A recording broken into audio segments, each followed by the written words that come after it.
Hello and welcome to the Build with Bear Workshop. My name is Pat Bear. I'm here to build 2 model kits and to hang out with all of you. I'm going to throw the Bear Cave Lego site tier 2 blue emote in the chat. If you are currently a subscriber, you can play with those emotes. If you are not yet a subscriber, you can say hi or use other people's emotes. Or if you feel like being a lurker, you can just lurk. That's okay. It's a Saturday and you do you. Harold is here. Ristovan is here. Harold says, greetings from Boston. Greetings to you, Harold. I hope you're having a great time at PAX East 2024. In this, the 20th year of PAXes, which is a weird thing to say. Crazy says, woo to you. Welcome. We're currently at 44 subscribers. The goal is to get to 50. I shut up at 50. If you'd like to become a subscriber, feel free to do that now. If you want to gift a sub to somebody in the community, you could do that. Use your Prime Gaming token if you want to do that. You got options. Gonna mention it a couple times tonight. You know how it is. We're going to finish the Plutine Gundam from Gundam Build Fighters and Multiverse. And then we are going to start the Star Build Strike Gundam Plavsky Wing. Is that the longest name of a model kit? It might be. Because all those parts of the name are important because there's more star builds, there's more different kinds of strikes, there are different wings. I think this is the only Plavsky, and it's not Plavsky, it's Plavsky, I believe, but it might be Plavsky, but we're going to say Plavsky. I believe this is the only Plavsky model kit, but it's the Star Build Strike Gundam Plavsky wing. It's too many words. We've built a Star Build before, but we've never built we built a build strike before, but never the Star Build Strike Gundam Plavsky wing. It's a lot of words. We're going to start that tonight after we turn a small model kit into a larger model kit. But Harold is in Boston. And that's rad. Oh, also somebody renewed their sub. And the notification didn't go off. If you want to hit that thing when it happens, you can let us know. If you want to remain anonymous and not share the news, you can do that as well. But we're currently at 45 out of 50 subscribers, which is great. And yeah, we're going to build some model kits, talk about some stuff. Frieren ended after 28 episodes. Such a good series. We'll talk about Frieren in the second hour. We'll talk about The Unwanted Undead Adventurer, a show that I imagine is not getting a second season, but I thought was a great adaptation, and I'm a little bummed out about it because it gets cooler. It's cool, but it gets cooler. Oh, there we go. Lashbrook says, it didn't go off because I was failing to find something witty to say. Something Fallout. Thank you, Lashbrook. Let's do the Bear Cave Lego site. Tier 2 blue emote in the chat. And thank Lashbrook for their continued support. And then also, yeah, so I really appreciate that. Also, you don't have to be clever. You don't have to. It is fun. It's fun to say a thing because you write a thing and I say it out loud. With some exceptions, of course. So it is fun to throw in a fun thing there, a little bit of business. Anyway, let's go to the overhead. Let's just do it. Let's just go to the overhead. Boo, there's the overhead. So, if you haven't been watching this build, this is the core unit, the core fighter. This is the Plutine, so it is a core, and we are going to take the Plutine armor that you can see here in its flight mode of the satellite system. This is a Plutine armor, I should say. Fallout, Boston, Spirit of 76. There you go. Yeah. Oh, yes, of course. Lashbrook's making a Fallout 4 reference. You got a Fallout 4 reference, a Fallout 76 reference. You can find something in there. Because, of course, Harold's in Boston right now for PAX. So we're going to take this armor off, and we're going to put it on this kit. And we're going to turn this kit from a small little friend into a bigger friend. And that's the plan for tonight. And then we'll work on a new Gundam. A brand new build, which is similar to previous builds. It has the word build in it. We're going to put the beams, sabers back on there, the holders. I just thought it was cool and fun to do that. So basically, most of this is going to come off and just go on our kit. Once I place this back where it belongs. There it is. Great. Put on there. I've got to flip this one around. So it's PAX. As I said, it's PAX East. Years previous, obviously, I have not been to PAX East since 2020, because it was one of the for many people the last convention, because GDC that year was after PAX, and that GDC got canceled. And even at that PAX, Nintendo pulled out. They didn't bring anybody. And people were like, oh, that seems like a kind of over excessive, blah, blah. And then it was like, oh, no, it turns out that wasn't excessive. So that was like the last convention. That weekend was also C2E2, the Chicago convention. So it was basically like a couple conventions were just like, yeah, that's it. We're done after that. No, it was Sony, says Harold. You're right, Harold. You're right. Sony pulled out completely, and Nintendo said that people didn't have to go if they didn't want to. Nintendo put out a thing for their employees that were booked to work it, that they could back out of working it, and it was fine. And Sony flat out canceled. You're right. Thank you, Harold. I had misremembered some facts on that one. Okay, so we're going to take these off. We're going to need these pieces here. We need the legs. So basically, we're going to take some armor, and we're going to build this kit up from the ground up. So we need these two things. Those go over there. And then we need to take the legs off. Got to take the legs off. We're going to get the legs out. I know I mentioned this before, but Emerald City Comic Con was going to be the weekend when everything shut down. Yes! Because I remember friends of mine were like canceling. And the thing that, people don't remember, perhaps people don't remember that as soon as things started getting serious, Emerald City Comic Con did not cancel right away. Other conventions that were happening after Emerald City, ECCC, were like, yeah, we're done. And they were like, oh, we're waiting and seeing. We're going to wait and see. And there were like people who were going there to be on panels or to work booths that were like, yeah, we're not going. We've decided not to go. And there was a backlash. And it wasn't a backlash from Emerald City Comic Con per se, although I'm sure that happened. It was a backlash from attendees because people weren't taking shit seriously. Obviously, many people never took it seriously, but plenty of people weren't taking it seriously. And they were like, but I'm traveling all this way to see you. Why are you not going? But you're one of the reasons why I'm going to it. And it was like guilt trips. And it's like, well, you shouldn't be going either. You should cancel. And then eventually, like literally the week before, like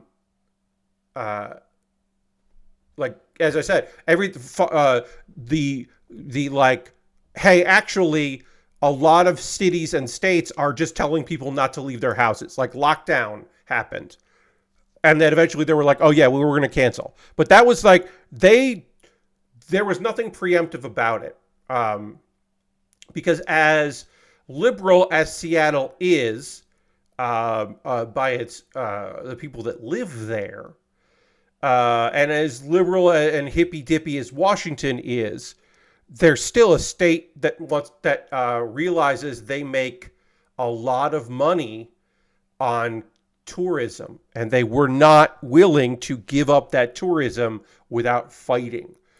You may know that while a lot of places, a lot of conventions are not enforcing mask mandates and proving that you've had a COVID shots or anything like that. Some of the conventions do. Some of the people that are organizing conventions do that. They do require those things. Just know that the Washington State Convention Center fought PAX on that. You may remember a part where they were like, we're not going to be doing that this year, but anyone that wants to certainly can, and we're not going to stop anybody. I don't know this for sure, but it always felt like, oh, this is them looking for people to be mad about this, so they can then point at the convention center owners, and organizers, and be like, see, our audience is different from other audiences. Our audience is fucking furious about this. We should go ahead with our plan that you keep fighting on, because, and you're like, well, Pat, why do they care? Well, the idea is, one, they don't want to have to enforce it for their employees. And two, there's the belief that if you enforce mask mandates, or certainly now not a lot of people are doing it, obviously, but in 2021, if you were enforcing mask mandates or you were making it so that people had to prove that they had been, gotten the vaccine, that people wouldn't attend, that they'd boycott your thing, and therefore the places would make less money. Although, as I said, it proved that in the case of PAX, that a large portion of the audience was like, fuck off, I'm not then this is a good reason for me to not go. And it became a good selling point for that. It is weird to look at photos from PAX East and not see everyone wearing a mask. I am not going to call them out because I am not here to call people out. But there is somebody who I saw with a mask around their neck. And I was like, then don't wear the mask. What are you doing? You're inside a convention center. Why did you take the mask off? You wore the mask. Like, you're inside the building. You had the mask on. What are we doing here? But again, I'm not that person's boss. I'm not telling them what to do. It was just, that's why I'm not calling them out. It was just surprising. I still see people wear masks with their nose out. Yeah, it's like, just at this point, like, look, at the very least, it's not a good idea, but for other things that are not COVID, covering your mask means that you are not spitting on people when you talk to them and you are not coughing on people. So it's still better than nothing in the instance of other transmittable things, right? But when it comes to COVID, like, why were you sometimes wearing a mask? Like, any mask is better than no mask. KN95s are better than nothing. N95s are better than that. Like, wear a mask. What are we doing here? They will never. You can't fix it. Yeah, I mean, it's just a thing where it was like, it was a weird thing to see, like, this person having a mask around their neck, and I was just like, I don't know what happened there. The only thing I could think of is, like, maybe the place you're staying at, like the Airbnb you're staying at, like it was a requirement or something. Like, that was like my, like, I don't know. All right, so we have to connect these legs. You can see we got our tiny little legs, and then we got our big armor legs. And so we need to fit these in here. We might have to take this leg off and put it on there if it doesn't fit in right. There we go. We just do it from the side. No problem. So now our small high grade is becoming a tall high grade vis-a-vis attaching a bunch of armor to it. And this would be big, a big fancy transition here, like transformation in the anime. But of course, because I'm doing it, it takes a little while because I have to get it right, and I've never done this. I've done these before, but not this particular one. Oops. And then the foot falls off. Lining this up is not the easiest thing. This does not take, this is not the fastest thing. I'm sure I could get faster at it. I am a little inadequate at this at the moment. I'm going to try doing it from this side. Let's see if that will be easier. But I am experiencing a little FOMO for PAX East 2024.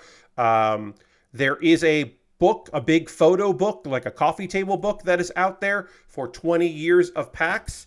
And I can now tell you that as a cool thing that happened. I need to put this on. This fell off, and now I don't know. Well, you can't see it anyway. I'm just going to leave this part off. This is the small foot. I'm just going to leave that off because it doesn't matter. It wouldn't be noticeable that it's not on there. As I was saying, as part of the 20th anniversary photo book, League of Heels, the show that I helped run and produce for many years, we are a part of that book. We have 2 photos in that book, which is wild and fun. And one of them involves at least 4 people holding controllers, which is nice. To the people that say that our thing didn't involve video games, which more than one person was just like, I don't understand this panel because you don't do anything. And I was like, okay, I don't know what to tell you. We did do some stuff. We were a very weird thing, but we did do things. There were things that happened during the streams and the panels. But yeah, we're a part of that. I'm very happy about that. So 2023 was the first year that I did not attend a PAX since the first PAX East. Since the first PAX East, I have been to one PAX a year. And again, until 2023. And that, of course, includes the fact that I was at PAX in 2020. I was at PAX East, the last PAX of that year, the only PAX of that year. And of course, it was part of PAX Online. And then 2021 and 2022, I went to PAX Unplugged. So I did go to a PAX that year. And then last year didn't go to any. And missing out last year felt weird because it had been a thing that I did consistently. So it did feel weird to not do it. But the thing that felt really weird is this year. Because this is the year that people went to PAX that haven't been to PAX in a while. And I'm not talking about, oh, they haven't gone because of COVID and lockdown and changing in their jobs and changing career paths and all that stuff, like very stuff that makes a lot of sense. No, I'm talking about like they just stopped going to PAX because they kind of like age out of it is the wrong term that I'm thinking of, but like kind of stopped wanting to go. Like PAX East for Vinny Caravella. That's a weekend he could be with his kids. And often PAX was during somebody's birthday in the family. And so it made sense for him to like not go. One of his kids was born around a PAX. The first year he had missed a PAX East. Like, there were people that were just like, yeah, I just don't go to those anymore. And I understood that. I always understood that when people were like, yeah, I'm not doing it this time. And I always understood it. But like, it did bum me out because I didn't get to see some of those people. So I had, this year I've had quite a bit of the fear of missing out. Patrick Klepek, I haven't seen since pre-COVID. Alex Navarro, Vinny Caravella, Rob Zachney would be fun. Since lockdown, I have talked more with Rob than I did pre-lockdown. So it would be kind of nice to be like, hey, what's up? Abby Russell. I haven't seen Abby Russell and Jan Ochoa since I was on their panel. So that's when Abby still worked for Giant Bomb is the last time that I've seen Abby in person, because she and Jan ran the Giant Bomb panel because they were only people that went for Giant Bomb that one year to PAX West. And so I got to see them then. But like, there's just like a ton of people that I just haven't seen that are at this one. Dan, it'd be lovely to see Dan Reichert. I haven't talked to Dan in a while in person. So, it'd be just people that it would be nice to see. Harold says, I don't want to give too much fear of missing out, but the Beastcast reunion was pretty sweet. Yeah, I would have loved to have gone and sat front row to the Beastcast reunion show and seen all those fine people. It would have been lovely to see the crew. There are people who work at Giant Bomb that I've never met in person. Jess is there. I've never met Jess. Jess doesn't even work for Giant Bomb anymore. There was an employee of Giant Bomb that came and went and that I never met in person at a PAX. And that's just a weird thing. Rory's there working. He's on the show floor working. I would love to see Matt Rory. There's just like a bunch of people that it would have been sick as hell to be able to see them. Whoops. Okay, so this piece did not fold in properly, so I got to figure that out. These parts kind of slide in and up, and I got to get that right. Wait, what? I already ran an ad. What the fuck? I'm hoping that Seribot is confused there. Seribot says the 60-second ad break is starting. But I already ran a 60. I think Seribot didn't go off when I ran my ad break before, I'm going to assume. So there shouldn't be an ad break. I think Seribot was just late on that message. Lashmer says, I saw the 20th anniversary book has a spread about Rug Pisser, the dude who was in like every South Omegathon and finally won the last one. Nice, yeah. I think there's some fun stuff. I imagine there's probably not a page about the comedian that kept taking his pants off. He had underwear on. But there was like a comedian that a lot of people knew for like weird pranks he did on the internet and didn't know that he was. Yeah, okay. Seribot is being weird. Hey, Lord Crashington, welcome. There were a bunch of there was this one guy. He was in a bunch of the like Taste the Rainbow commercials where he was like a real weirdo, and I forget his name, but he was at a PAX, and they specifically were like, "Hey, like we know that you are weird, and that is awesome. We love that you are a weird dude. That's cool, but like, you can't be as weird. You can't be super weird here. Like you can't like interrupt panels and be up in everybody's business."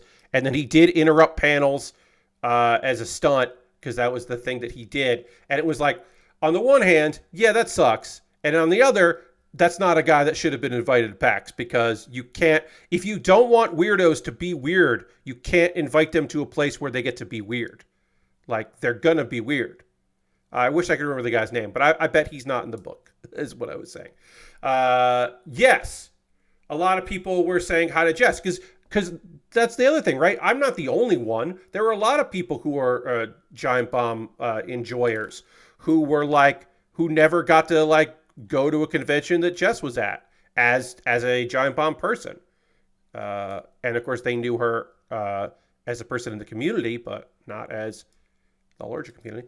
Why can't I get this piece to go on? Sorry, everybody. This is, I have done these before. And I don't know why this one is in particular giving me so many problems. But I'm trying to get these shoulders on here. And they'll kind of lock in place. But I have to line it up right. I think it should go like this.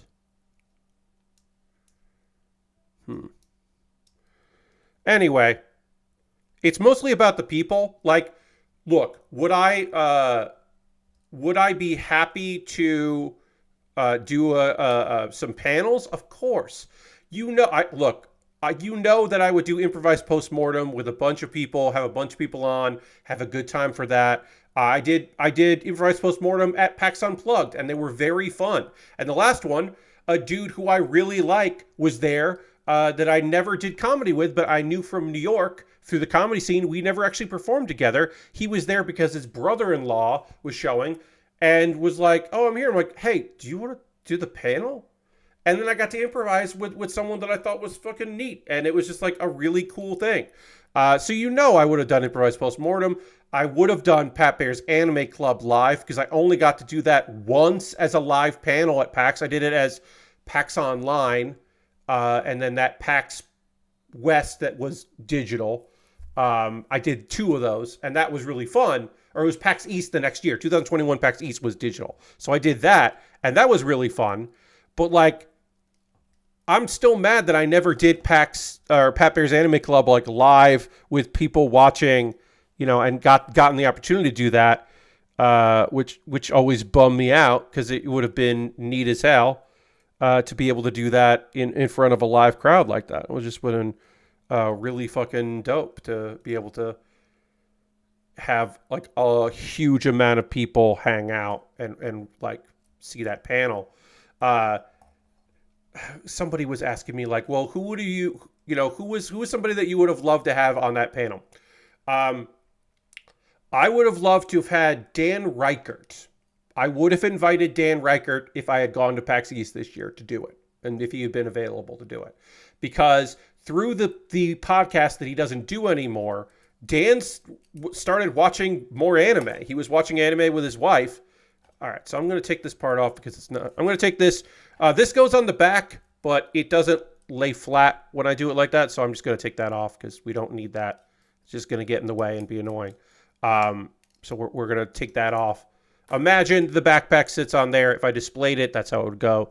But yeah, I thought it would be nice to invite Dan. One, because I want to like hear like what he's watching or what he watched. Like, what would Dan Reichert recommend on at a panel about anime? But also, I would love to hear his honest reactions to the other shows the other panelists were recommending. Like, would he be like, "Oh, hey, tell me about that later," or would he be like, "I don't understand why you what are we talking about right now?" Like, it to me, it would have been fun to hear his thoughts on a show. All right, so we got to turn this around. Also, PAX may have been had the Steel Battalion set up, but on the Nextlander Discord, someone posted from a Warhammer con that had actual BattleTech battle pods. Yes, there are battle pods out there. They don't have those at PAX. They do have people who are dedicated to bring all of the controllers and enough Xboxes and link cables and TVs and do all that and run BattleTech, and then also have a PA, little microphone set up to run through it. And it's still the thing I look for at PAXs. I'm like, is okay, yes, Steel Battalion is here. We're good. Can I go and see if Steel Battalion's there? And then I breathe a sigh of relief that I don't watch it or play it. I just want to know it's there. Okay, so these go like that.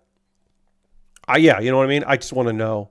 I just want to know it's there. It makes me happy to know that some people are living the dream. And that's also, to me, the equivalent to that at PAX Unplugged, because PAX Unplugged does not have a Steel Battalion room, of course. But what PAX Unplugged does have is the cardboard room, which is just old, like, board games, like traditional board games. Not tabletop games, like board games. But they also have VCR board games. So they have a little TV set up for that. And to me, that is that's the PAX Unplugged equivalent of the Steel Battalion room, is that you can play the Star Trek and Star Wars VCR games. And like a VCR game, a couple other ones that they have. They always have a few. All right, so this is the build. We've got these cool shield weapon things that like to pop off. The problem with these core things, these builds, is they look really cool until you touch them, and they're very fragile. Like, trying to get this just so it can stand up and you can look at it, and then, like, now I have to get the scythe on. Like, it's just going to keep falling apart. These things can move around a little bit. These little spider legs move around. It's pretty great. But yeah, this whole thing is very fragile. It does not want to lay like this. So I have to be very cautious about setting this all up. This piece goes on the back in case you don't want the scythe to hold the scythe. You can put this on the back and then snap it in there. I don't know why you would do that. I don't know why you wouldn't just have it on. But yeah, these shoulder pieces are supposed to just slide right on, and they don't stay on, and it's pretty frustrating. At no point was there a discussion. I got asked this because of the 20th anniversary and the fact that we're in the booklet. Aaron and I never talked about doing League of Heels this year. We have not talked about doing League of Heels this year. East might have been the year to do it. We might have been able to get a few more people to come out. That's certainly a possibility. I am not saying we'll never do it again, but I am saying that, like, it's not... I have a lot of stuff going on, and I could spend a lot of my free time organizing that event. Aaron does not have free time to organize that kind of stuff. So I don't necessarily see it happening. I am in the briefest of discussions because they're busy now. I will say I have been in the briefest, the introductoryest, the non-committalist conversations about West. I will if something comes of it, you'll be the first to know. I'll tell it on here. I'll be so happy to tell you that I'm going there. That is, again, no confirmation of any of that. Earliest conversations of that in place.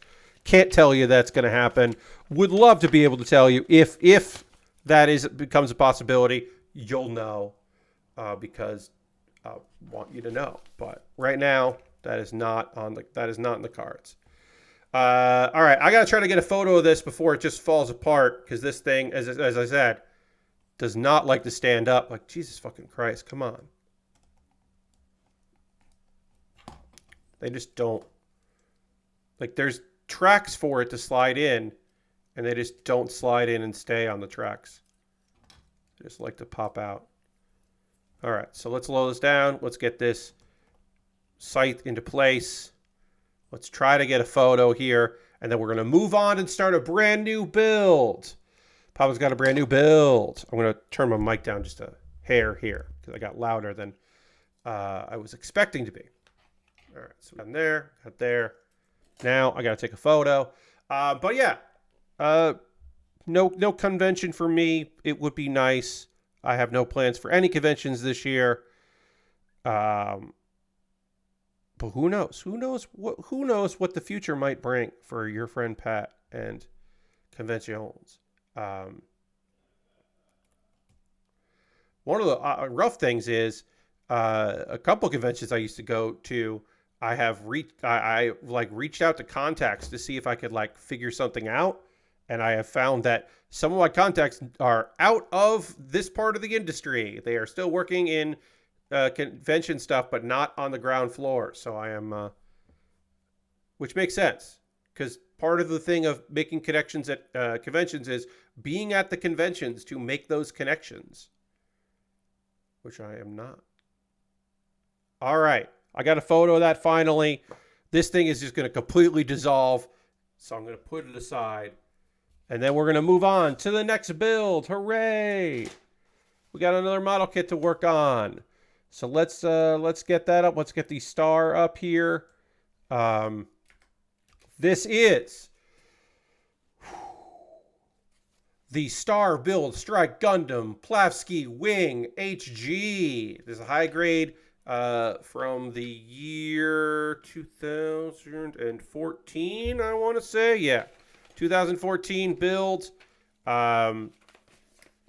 This is a Build Fighters kit. This is an add-ons, extra parts here. We've got, we have like a shield that is also a vehicle. Like the core fighter in this one is like a shielding.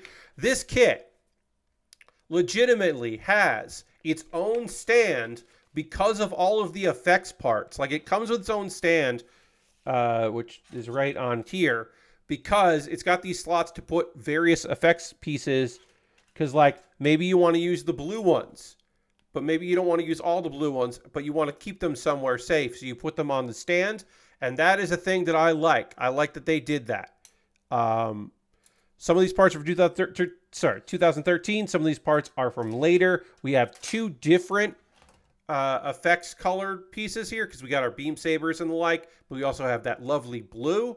So we'll be making some option choices here and there. And of course, a ton of color correcting stickers. There's just so many goddamn stickers for this because it's the whole point of the build series is to take pre-existing kits and modify them for entertainment purposes. But like that's the part of the story where it's like, oh yeah, all these things blend together and build and work out that way. I have done some of these kits. I have not done this particular one. I did look it up because I could not remember. I legitimately, friends, could not remember if I have done that. But if I have done one similar, I haven't done the Plavsky wing because I would have that would show up somewhere. Those words would show up and they don't. I have done a star build before, but not this particular one. So we're going to work on that. We're starting with the chest, which makes sense for a kit like this. Lots of stickers to apply once we get to the head.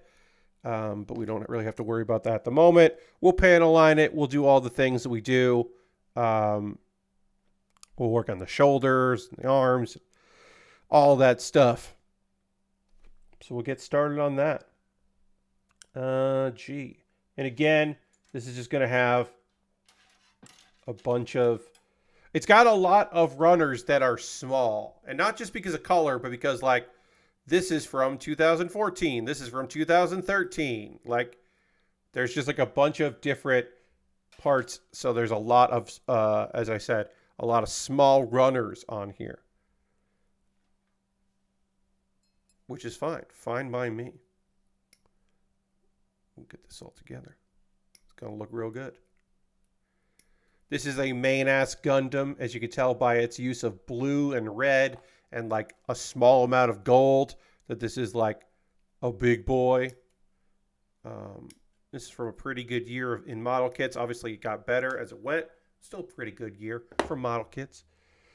Let's see. Other things we can talk about as we continue to work on this. Oh yeah, this was kind of an interesting story.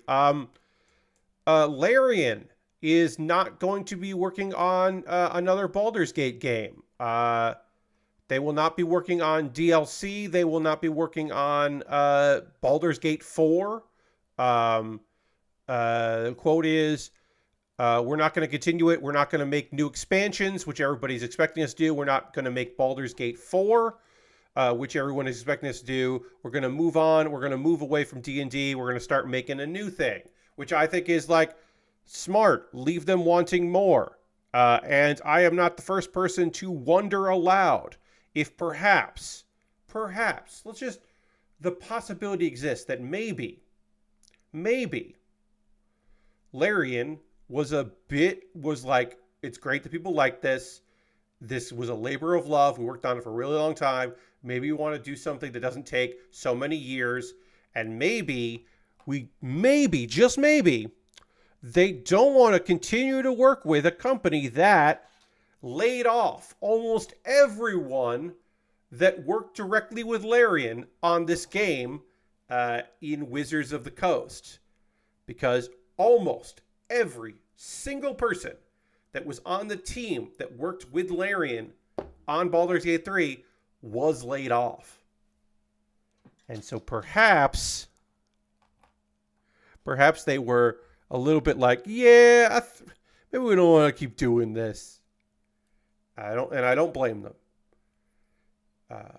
It's one thing if it's your property, if it's like, we're a company that exists to continue to make this thing. This is the IP that we crafted and we have ownership over it and all that. Like maybe, yeah, you would say that. I will say it was a bit of a surprise that they're not going to keep making anything for Baldur's Gate 3. But, you know, at the end of the day, it is a licensed product that they're making, you know, they're working on, and they have every right to be like, nah, we're good. And, you know, sure. Get out while the getting's good.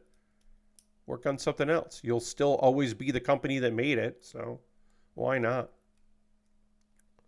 But it does feel like, oh yeah, that is an interesting choice. All right, so why won't this connect? These pieces should connect. Is this in far enough? This was not in far enough.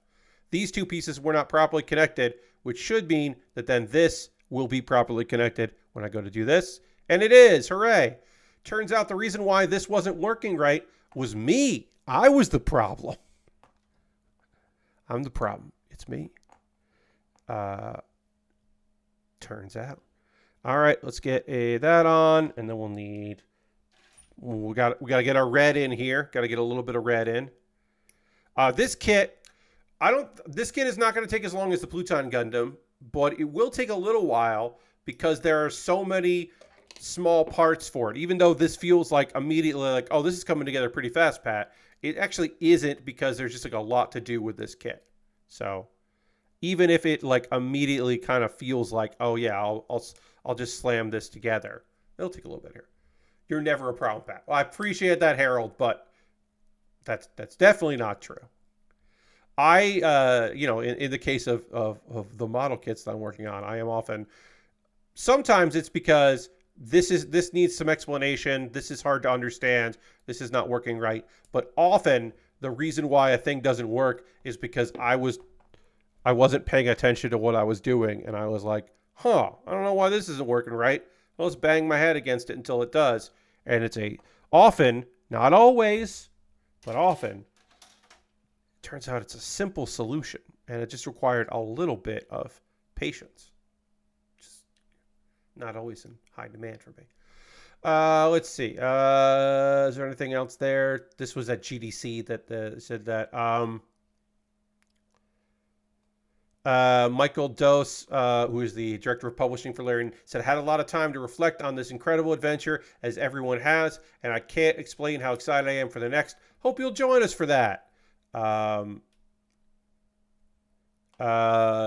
That's not what we were made for, in response to asking like about were you originally ever planning on it.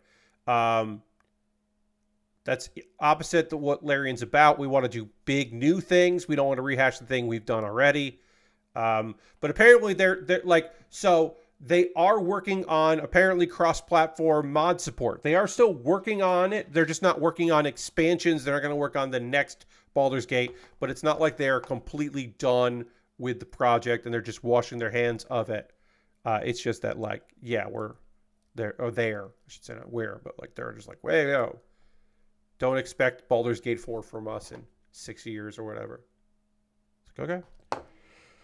So let's panel line this. We're going to need brown for the red and black for the blue. Just a little bit of coloring here. Black on blue, you don't really see on the camera, but I see it in person. So I always like to give that a little bit. It adds a little bit to the shading, which I always enjoy. Then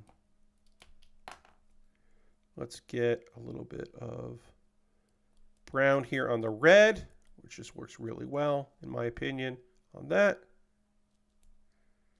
Doesn't need much panel lining on here, just a little bit of it. Make things pop a little bit, and we'll do a little bit on the polycap neck here, because sometimes that shows. And that's it. That's all we gotta do. Guess we can do a little bit of the back here. Let's see. Other news in the worlds of gaming and such here. I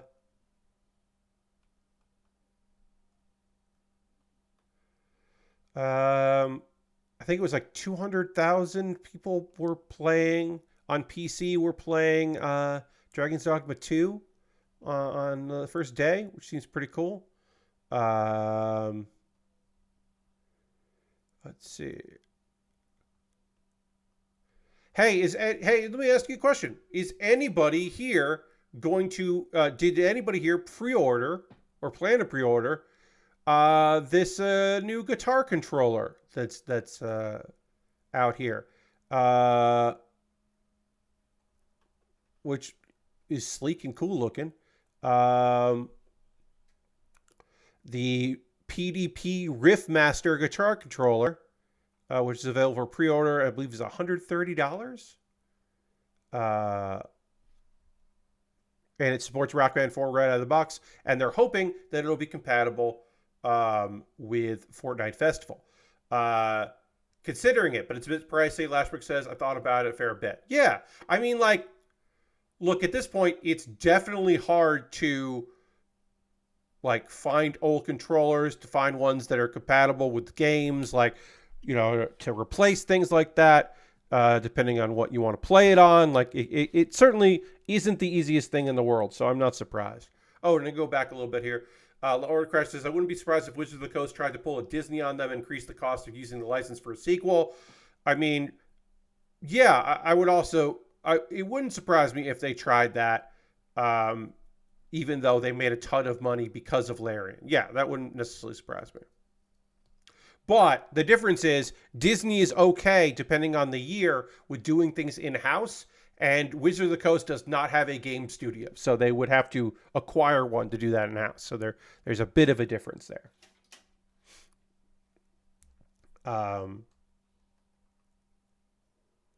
It's rechargeable. Hey, the fact that it's rechargeable versus USB-C, pretty cool.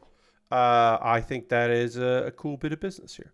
All right, so we need B5 and A4. We're moving on to the head here, so I'm going to have a bunch of stickers to put on.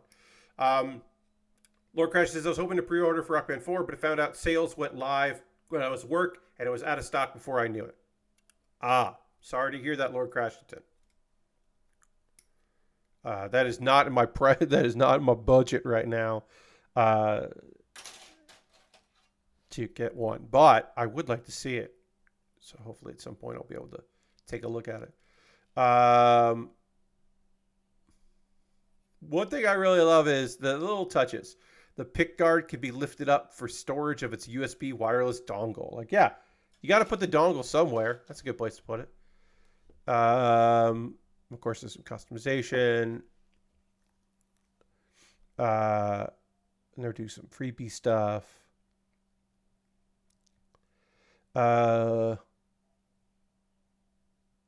Yeah, it's not the same as the calibration of the guitar Hero or Rock Band 4 guitars, but it's, you know, it's a little bit of, it's modern technology in one aspect and a little bit of a throwback in technology in another way.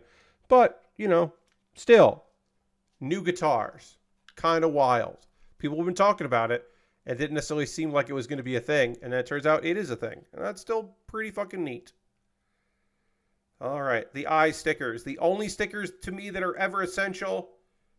Got to get the eye stickers on. Kits look weird without eye stickers. It's just my feeling on that.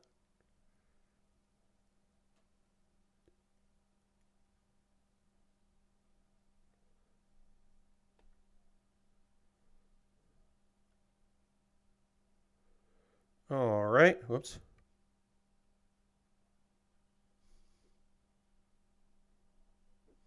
Okay.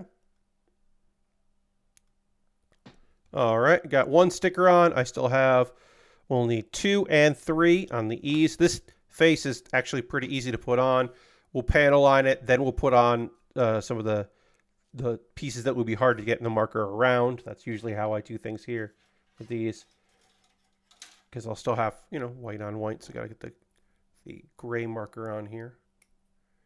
But this is coming together pretty fast. Like I said, there's a lot of effects parts. So it's still not going to, it's not one of those things where I'm like, I'm not going to finish this kit on Monday or anything. But I'll definitely probably finish it on Thursday. I say definitely probably, which is terrible. But sorry. Let's see. Is there any other news in the world of, I don't know, maybe in the world of wrestling? Like that. I don't know. Or video games. Let's see.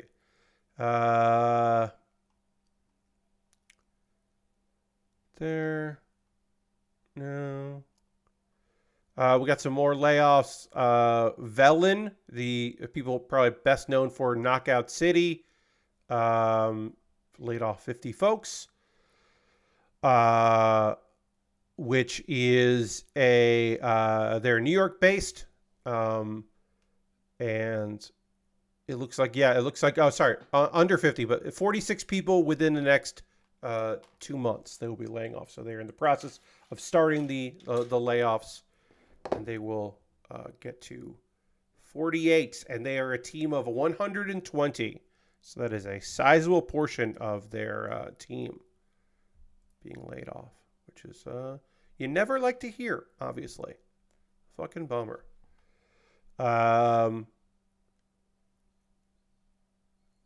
Apparently they had an external partner that canceled a project that they were working on, and this is because of that, because they suddenly got a project canceled, and that is unfortunately even predating the vast number of layoffs in the games industry. That was always a thing. That was always a thing that you were just like hoping didn't come up because it would wreck all your shit. Certainly.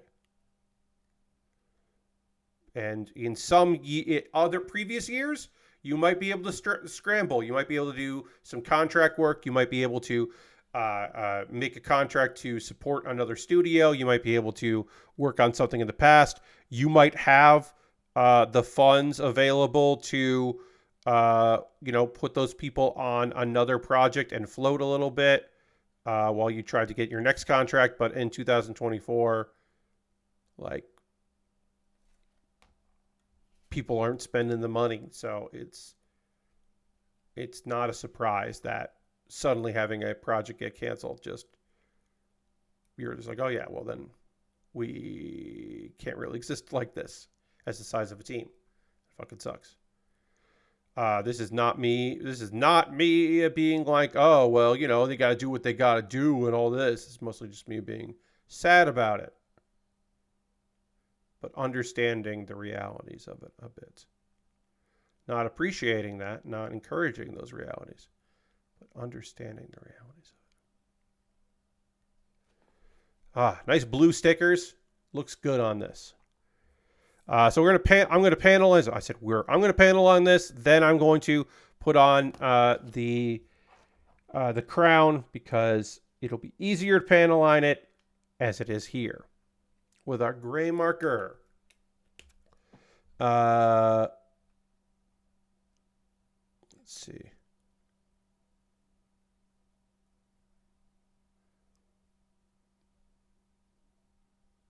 Oh, they did Rift Rally. Okay, yeah. Let's see. That makes sense.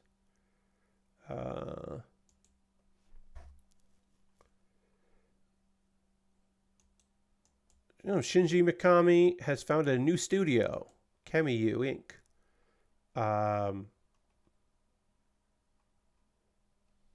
That is not super surprising because it's he left Tango Gameworks, and so it's not surprising that he has started up something new. Shadows of the Damned remastered website featured him in its credits tab. And in the bio, it mentions that. So he hasn't said oh, I'm doing this.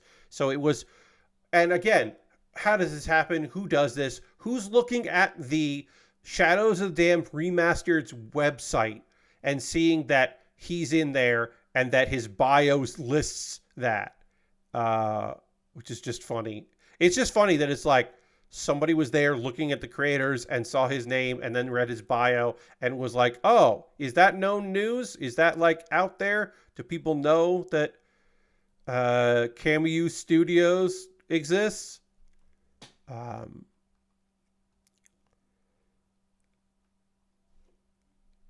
He left Capcom in 2024 to start Clover, and then he co-founded Platinum Games after Clover Studios shut down, and then in 2010 he founded Tango Gameworks, which worked under Bethesda, and of course that's Evil Within 2, Ghostwire Tokyo, and then of course Hi-Fi Rush, which he didn't really have anything to do with other than giving them their blessing to go make a small little game, which of course became a big surprise hit because Hi-Fi Rush whips ass. But yeah, then he left. And I'll say this. Outside of Clover Studios, it's not like he's just oh, I'm trying this thing, I'm done with it, and it dies. He does start things, and then when it's a good place, he moves on, and he might just be addicted to starting studios. That might be his thing. And obviously, Clover Studios did shut down, but that's the only one. And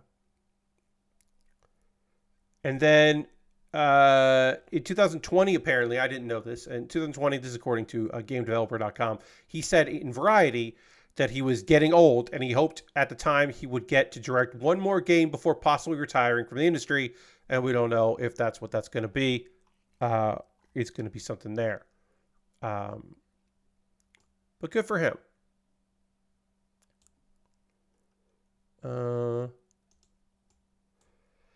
If you were hoping to get a Playdate, it might be a little harder to get it, not just because they don't make a lot of them because of supply and demand and cost and all that, and Panic being still a pretty small company as far as manufacturing, but also because $400,000 worth of Playdate hardware just disappeared this week.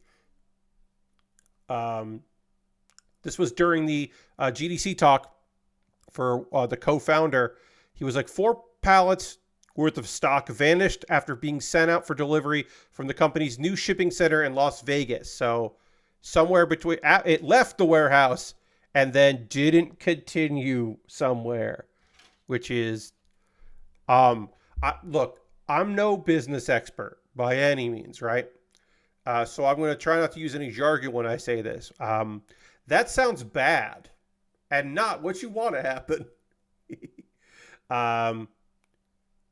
Uh, we checked with our inventory levels and it was a little bit short, and we contracted the shipping center and they're like, yeah, weird. FedEx said they were delivered, but we have no trace of them. So this is not like, should mention there, I'm glad I got my order in before the thieves showed up. So this is specifically, I'm glad you're enjoying it, Lord Crashton, I should say. Specifically to say, this isn't like, oh, our shipping center lost them, or we're like dealing with moving stuff around and like growing pains of like us, they don't have their own, Panic doesn't have their own shipping company. This is a FedEx shit. Another thing you might want to know about that's weird is that 2 weeks after your pallets went missing, 2 other pallets were delivered by FedEx to the construction site next door instead of our shipping warehouse. So conjecture is that perhaps FedEx delivered, because this is a new shipping center. This shipping, their distribution center is new, that FedEx went to the wrong place 2 weeks ago and no one caught it, and then somebody stole it.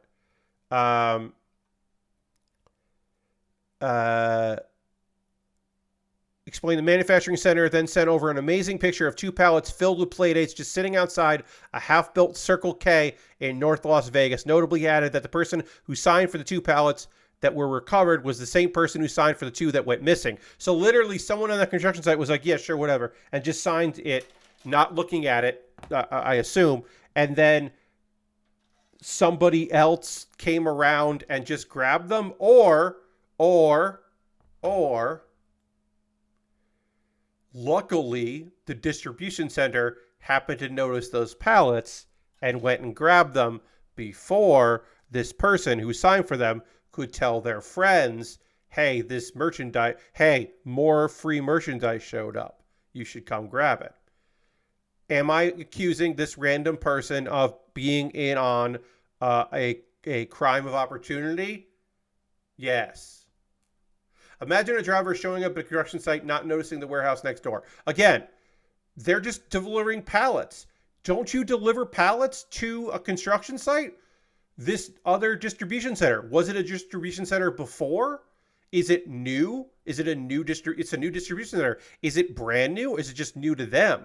Or is it like a new thing? And that's the aquarium store. Like, we don't deliver pallets to the aquarium store. We deliver fish. Like, I am saying FedEx fucked up. I am not trying to say the FedEx driver didn't fuck up. But also the person that signed for it fucked up and shouldn't have signed for it. It should have been like, that's next door. Also, sometimes the numbers might be the same. Like, I just want to say the numbers might be the same. The new construction that is happening, that could have been a similar business before that, and the GPS still lists the old business. Like, there's a number of ways this thing isn't fucked up. And again, the person that signed for it could just be signing for whatever, and as far as they knew, this wasn't supposed to be there, and they had nothing to do with any of it. But that does... A bunch of people fucked up for this. Like, a bunch of people fucked up.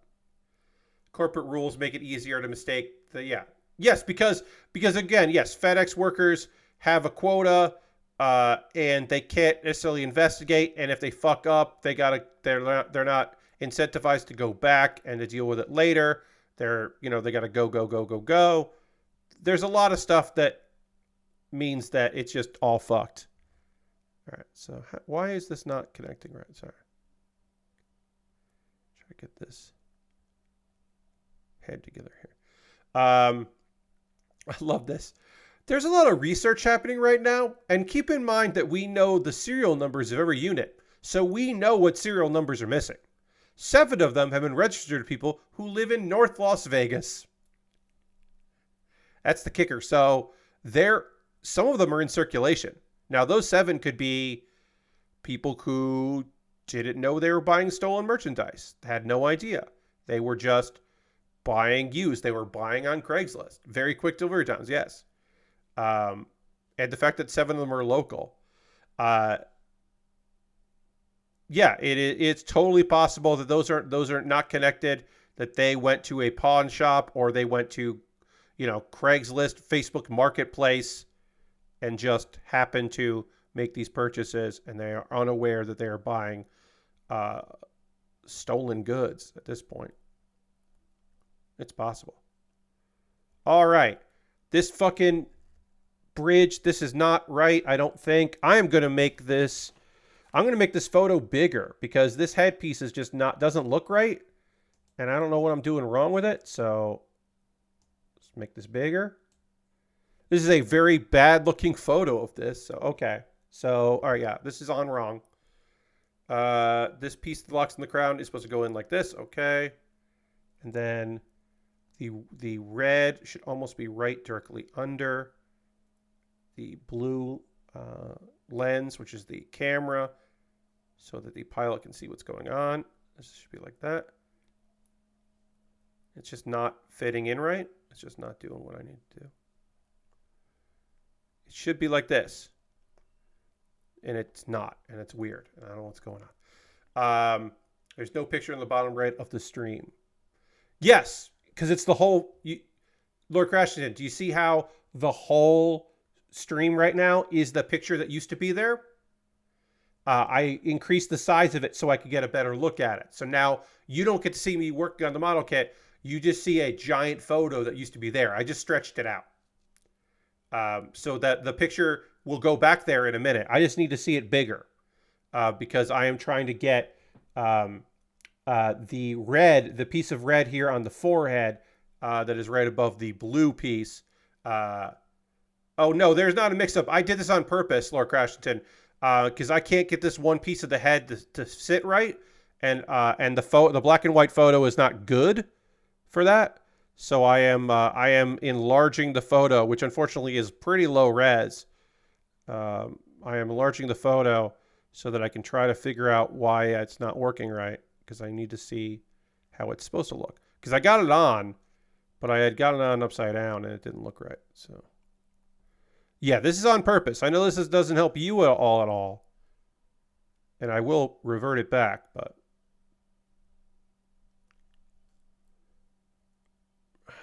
I don't know what I'm doing wrong with this piece.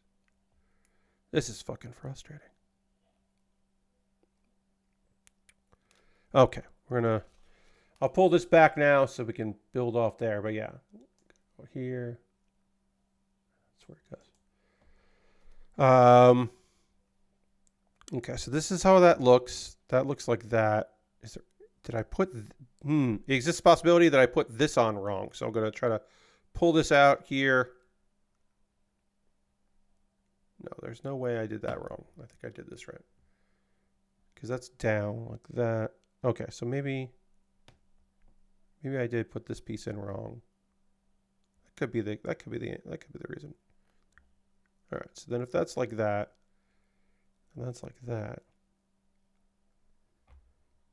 then this goes like...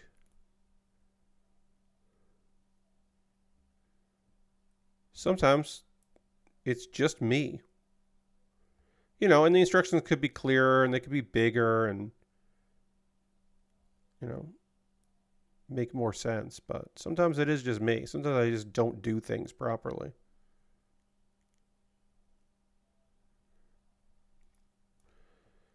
Holy shit. I just can't get this piece on. It's got to go on. Can't.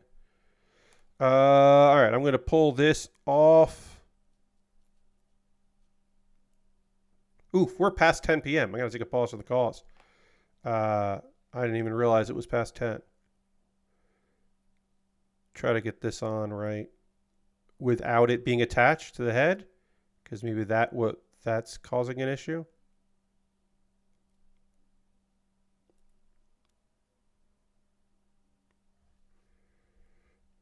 Yeah, surgical. A magnifying glass isn't really going to help me when the instructions are tiny, because blowing up the instructions doesn't make things clearer. I do have very small tools. And again, tools, that's the thing, right? This is not a issue of, oh, I need bigger tools. I need a magnifying glass. Like that's not, neither of those things, Lord Crashington, is going to help me. I need instructions to be clearer. And so that's the issue I'm having right now, is these instructions are not clear. And therefore I'm not sure what I'm doing wrong. And that's that, yeah. Tools are, it's not a tool issue.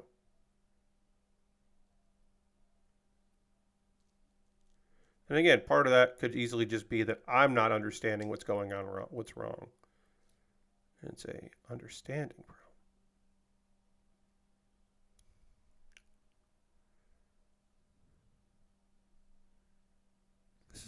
This looks like how it should be. This is like how it should go in. But it's not how it is going in. All right, well, I'm frustrated about that, but we'll get back to it. We'll see if I can make this work in a minute or two. Yeah, it's just a tiny little piece. And the thing is, like, after I do my pause to the cause, I might just come in and just pop the piece in that I need to pop in and have it work immediately and have it be no problem and just work immediately like it should and not be a problem at all. Like, it might just immediately work after I have taken a couple minutes away from it. Like a puzzle in a video game where you suddenly just do it and you're like, oh, or a boss battle that you're like just never nailing and then you come back and you just get it. We'll see. We'll see how it works. But at this point, I'm going to take a pause for the cause. Now, if you're new to the stream, hey, hi, welcome. This is where I talk to you about ways that you can support what I do here. Everything I'm about to talk to you is optional. You are under no obligation to do any of these things, but if you would like to, you're more than welcome to do it. It will be rad if you want to jump on board the old Build with Bear. If you are currently a subscriber, you can throw the Bearcade, the Lego, the site, the tier 2 blue emote in the chat. Being a subscriber is the easiest way to support what I do here through Cash Money or your Prime Gaming token. You know, if you're a subscriber, you're one of the 45, that's rad. M. John is here. Welcome, M. John. We're currently, as I said, at 45 subscribers. The goal is to get to 50. I shut up at 50. I stopped talking about needing subscribers to get to 50 because when I'm already there. So if you would like to become a subscriber tonight using Prime Gaming Token or Cash Money, that would be great. If you want to gift a sub into somebody in the community, if you want to help out that way, that would be rad. We would love to have that as well. Bits and coins always appreciated. If you want to join that along with a giant frying pan with a couple bits, the bits, that would be great. There are other ways to support me, and I'm going to talk about those now. I have a Patreon at patreon.com/PatBear. There is a $1, $3, $5, and $10 tier. There are different rewards to the different tiers. Consider joining me on Patreon if you're so inclined. It's an option that you've got if you wanted to. Dirty's here. Welcome, Dirty. I also have a YouTube channel at youtube.com/PatBear. You can subscribe over there for free. I post all kinds of videos. It's a good little page over there on the YouTube. I would love to have you as a subscriber. There's also memberships there. And for just $2 a month, you get my Wednesday videos on Tuesday. Because I put out a new video every Wednesday. More on that in a little bit. And those are monthly ways to support me financially. But if you're interested in just giving me a tip in the old tip jar once in a while, I have a Ko-Fi, and of course I have a PayPal, and you can donate that way. And everything I make through direct donations through YouTube, which includes AdSense, so watching my videos help me. I just got AdSense payment, so I'm able to buy some model kits. Through Twitch and through Patreon, all goes into a fund, and with that fund, I buy model kits like this kit that we're working on right now. The Star Build Strike Gundam Plavsky Wing. I'm working on that right now because of your generosity. Past you is helping present me. So present you could help out future me. There's also, this was from my backlog. So my $10 patrons voted. This was the next thing they wanted to see me build. And I'm buying new stuff for the backlog. But if you want to jump the queue, become the next thing I build. Say, no, not that backlog shit, Pat. You built this thing. Buy something off my Amazon wish list because it'll jump the queue, become the next thing that I put together. And also, I'll make a dedicated video for my YouTube about the thing you bought. The new entry grade, the brand new entry grade from Build Metaverse, the Exceed Galaxy Gundam, the nice, cool Gundam that is like white and blue with incredibly awesome neon accent colors. That's available right now. You can buy that, and I'll put that together. I've got a bunch of stuff. Inexpensive kits, expensive kits, kits that never are on sale, kits that are on sale, Lego. I've got one Mega Constructs of Pokemon because that Machamp has a Nightmare face, and I would like to put that together.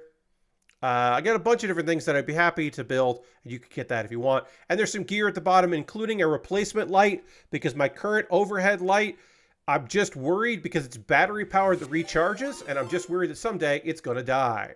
Shanks Kisoon just raided with a party of 4. Thank you, Raiders. Welcome.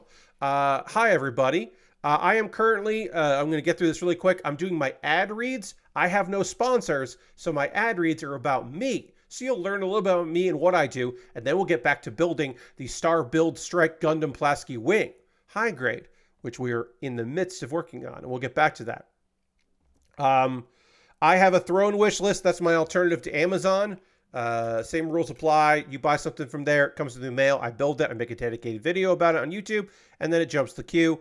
You can also go to USA Gundam Store, buy a gift card, get that gift card in your email, send me a whisper on Twitch, a DM on Twitter with the gift card code. I build that. The most convoluted way to support me. I have a Discord. Join my Discord if you want to join my Discord. It's a cool place for fun folks. And then a couple video links for you to check out. Pat Baer's Anime Club, my ongoing video series where I talk about anime. I just talk about what I want to talk about every other week. And this episode that I recorded is about live action anime adaptations that I think are good. And there's a good long comment in there where someone was talking about an anime adaptation of a live action adaptation that they like that I didn't watch because I don't like the source material, but apparently the adaptation's good. So check that out. Also, everything I talk about is easily rentable or streamable, which is important to me because there are good things out there. Like the live action Nana movie is incredible, but it's not available in the United States. You got to find it on an old DVD. And so that's like not worth it to me to recommend. And then Kuma Baer is my weekly anime recommendation series. Every Wednesday I put up a new video. It's a short format. I put it on Instagram and TikTok and my YouTube talking about anime. This video, I'm talking about my favorite anime from 2020, which was, of course, Keep Your Hands Off Isaacin. Keep Your Hands Off Isaacin, the 2020 work by Science Saru. I talk a bit about it. I try to give you an insight into why I think it's rad. There's an animated GIF that plays over my head. I love doing this series. I love talking about anime that I enjoy like that. Somebody asked me if there's going to be a haters month, and right now, no. But I did write it down in my big list of anime that I want to talk about and the themes, because I have a theme for every month. There is something interesting about doing haters month. Like Kuma Baer, like I don't think I would do it. Maybe I do it once. Maybe there's 1 week where I'm like the last week of the project. Maybe I'm like, and here's a show I don't recommend. But that's not my vibe, and that's not the audience that I am building. I certainly talk shit about shit, but I don't know if I want to put out short form arguing or like being mad, big mad, when instead I could just talk about it in the larger context. Like on Tuesday, folks, I hope you'll hang out with me on this very channel, Tuesday, 9 p.m. Eastern, for the winter wrap-up and spring preview for Pat Baer's Anime Club. I'm recording it. I'll be talking about all the anime I watched this season and what I didn't watch. I'll also be talking about what's coming up next season that I plan on watching or plan on skipping. So that'll be on Tuesday, and that's always one of my favorite. It's one of my favorite streams. Because I get immediate feedback from people, and I also I'm not just performing to camera, I'm performing to an audience, and that makes me happy when I'm yelling about anime. Okay, so speaking of which, we're going to talk about some anime. I'm going to try to fix this head part before we get into the anime talk, but we are going to take a moment where I'm going to drink some water and dramatically transition back to the overhead camera, and while I do that, I will try to finish this as well. So we'll dramatically transition right now.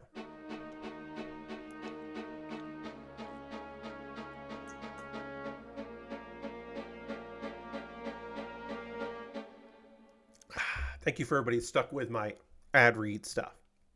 And the folks that joined during that, thank you very much. That came in from the raid. Appreciate you. Welcome, welcome. All right. So I don't know why this part isn't fitting right on the head, and I'm really going to be annoyed if it just instantly works. I do have anime to talk about, but I'm going to try to get this part done because I can't really read my notes and get this committed here together. I will say this, friends. I was kind of hoping this would just immediately slide in without any problems. Like, I was hoping this was just going to like instantly work, and then I'd be like, oh, of course. I took a break and it suddenly immediately worked. That is not happening. Once again, let me make sure that this is all on. I don't want to break anything here. I don't want to have to use liquid cement, especially when it's not set, but I'm going to make sure that's in right. So this goes in, and this is pointing down. And then according to the photo, this is the right way to go. And then it just slides in. But then it doesn't like lock in place. It doesn't do it. And then if I flip it over, because maybe the photo isn't a good photo, it isn't accurate, it doesn't slip in place that way either, and it doesn't look right. So I have to wonder, what am I doing wrong? I don't know. I don't know what I'm doing wrong. That doesn't look right, and it falls right out, so I know it's not right. All right, let me try to get this piece out. Whoops, without breaking it. Can I get this out without breaking it? As you may be aware, I only have one of these crowns. I put this in real good. I don't think this is going to come out, which is for the best. All right, I'm going to make this photo big again because it's, again, not a high quality photo. I just want to look at the head better there. Okay, so this piece kind of goes over the eyes because the sticker right now, as you can see there, the sticker is visible all the way across. This kind of becomes eyebrows in a way, like a brow coming down on it. And so if I think about it that way, like I can envision how it's supposed to look. But when I move my fingers away from it, it doesn't stay.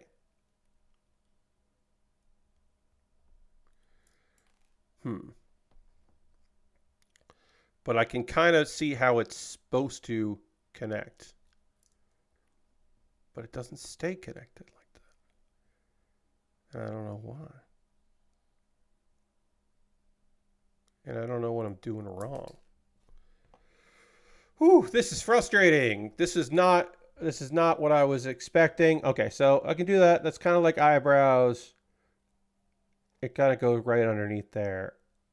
I now know what it's supposed to look like. I just have to get it to look right. And then I can talk about some anime, talk about the last episode of Frieren and the last episode of The Unwanted Undead Adventurer, which both ended today,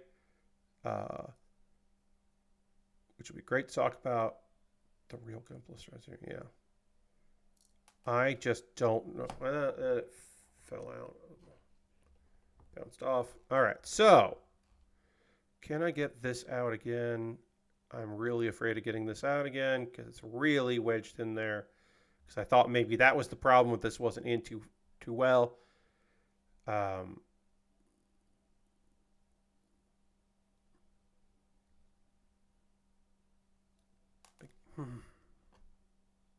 I don't know what I'm doing wrong, and that's the obviously frustrating.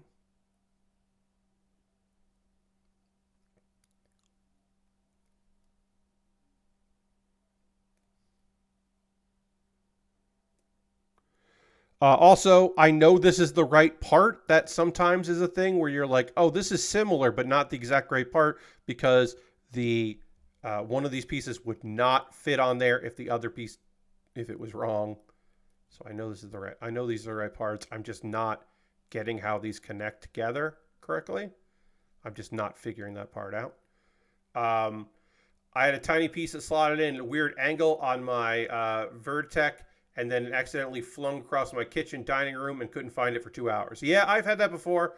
Because sometimes people are like, well, Pat, you should just be using tweezers for this. And even though I have jeweler's tweezers, which I don't know for folks that haven't seen them, I have a couple sets of these in different like bends here, where tweezers normally you are pressing to hold the thing in place. So you're putting pressure to hold it closed, right?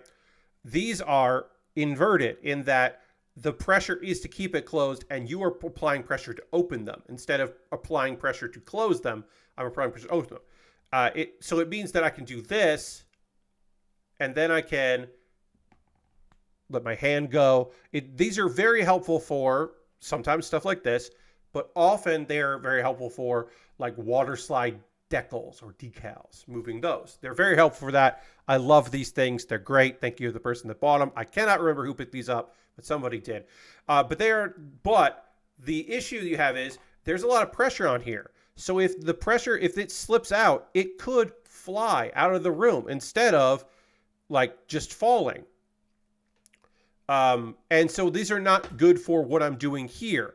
They are good for keeping a piece steady. Like if it's a small piece that I want a panel line, those are great. If it's a small piece that I need to apply a sticker to, those are great. This particular application, they would not be great because they would just get in the way. All right, so this is how I think it's supposed to look. We'll zoom in here. This is how I think it's supposed to look, which is very close to how it looks on there. But when I simply touch it, it falls right out. And that makes me think this is not right. But this is how and also there's a big gap here. There's a big gap. This is hard to, but yeah, this is not right. This looks almost right, but definitely not right. Like this has to be a little higher. It has to go like this, basically. But when it's like that, obviously that doesn't look right either. So this isn't right. And then I'm like, well, maybe I'm putting it on wrong and it's supposed to go like this and it just slots in that way. But when I put it like that, it's covering the blue sticker and that's not right either. Hello, Vicky. Welcome. So this isn't right either. This is closer to being right. But it's not right. Because it could be that like I'm just putting in upside down, but this doesn't feel right either. Like that's kind of right, but not right, because it also just falls right out. I'm going to see if I can get, I'm going to zoom out here. This has gotten too. Yeah, we'll go in there. Okay. I'm going to see if I can get this piece out again here.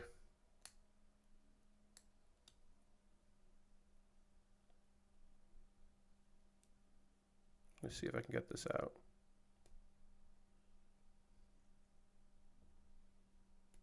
Yeah, okay, good. I got that in. That was in really deep. This is what I should do. I should take this and try to figure out how it slides into this piece here, because I think that will make a lot of difference.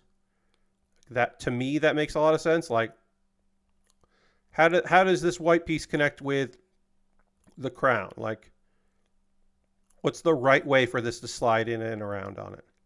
Because that's where it should be. This should be attaching, this piece should be touching this piece, and then the two fit into the head. So if I can figure that part out, I think I'll be ahead of the game. But it doesn't seem to want to attach in any way, shape, or form. Like it just doesn't seem to want to work. And I can move on. I could just not do the head part of this head assembly and do it off stream and just move on to working on the shoulder. Like I can do that. I just don't want to. I want to finish the head. I like working in order. I know some people don't. They just are like, oh, I'm going to build the feet next. And they just go to the next page and do that. I tend to do, I will assemble stuff. Like the steps here don't have me putting the head on the chest, right? I do that. That's on me. That's just my decision to do that. And they would, have me wait until the arms are all done and do it all at once. But I don't usually jump to another step. I try to finish what I'm working on. Okay, so that doesn't fit in that way. So now I'm trying to do it the other way.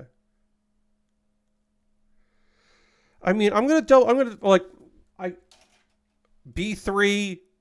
That's B3. Okay, I know that's B3. Is this E1? There's a chance this isn't E1. Like, there is a small chance it's E1. I took E1 out of there. It is E1. Like I said, there was a small chance that I had the wrong piece that just happened to have this red piece slot into it and happened to look like the piece I needed, but wasn't the piece I needed. Like, there was, like, that exists the possibility that I had just did it wrong. And it was all coincidence. I've done that before. Usually that's like, oh, a revision of the kit, and they left the old, you know, on the sprue, they left the old waste piece, and because this is like 2.0, it's got a new waste piece, and I put the old one on or something like that. I've done that before. All right. Yeah, so sometimes it is. Sometimes it's just like, I'm not understanding this. It's not designed well. I'm doing it wrong. Like, all those things. The real thing is, I just cannot understand how this clips in. Because it just doesn't stay no matter what I do. It just doesn't stay. And I'm like, well, maybe it won't unless this is in. Another thing I could do, my fear is I'm going to try to put it in like the right way here, and then it's just going to, okay, so that's how it should look. All right. Okay. I can tell you, friends, that this is, that like when I slide it in without the wedge I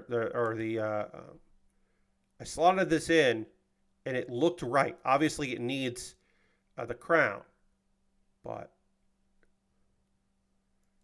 okay, so this goes like that. Nope. Okay. For a second there, I thought I had it like popped in and looking right. Yeah, okay, so this is the way it goes. So I do have this on upside down. So I do need to get this out. This red piece is in the wrong spot. So I do need to get the red piece out. Somehow I did that wrong. I don't know how I did it wrong, but I did. Right? Because let me make sure. No, that's right. Okay, that's how it's supposed to look.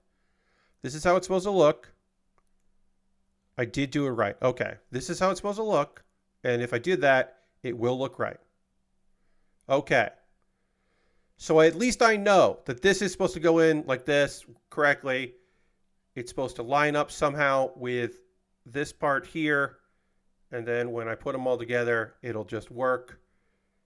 And we're just hoping against hope that I'm going to do it right. I'm going to put the crown in.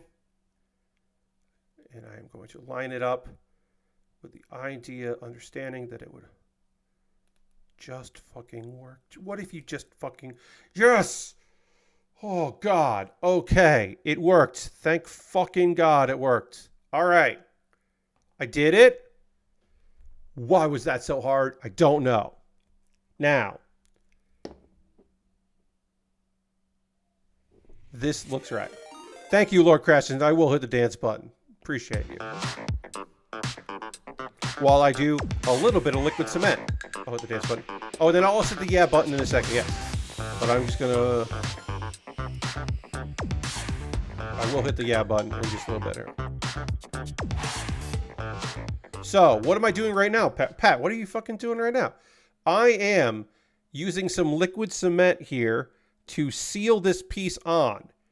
It is causing a reaction in the plastic that will melt the two layers together. I'm going to close the lid in this here so I am not inhaling this. It's not terrible. It's not toxic, but it is some fumes. And the idea is that I am trying to cause it so that this piece, the white and red that are right there at the center, I should say, oh, right there, there.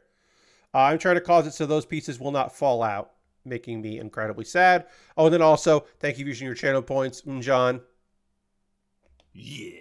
Yeah. Okay.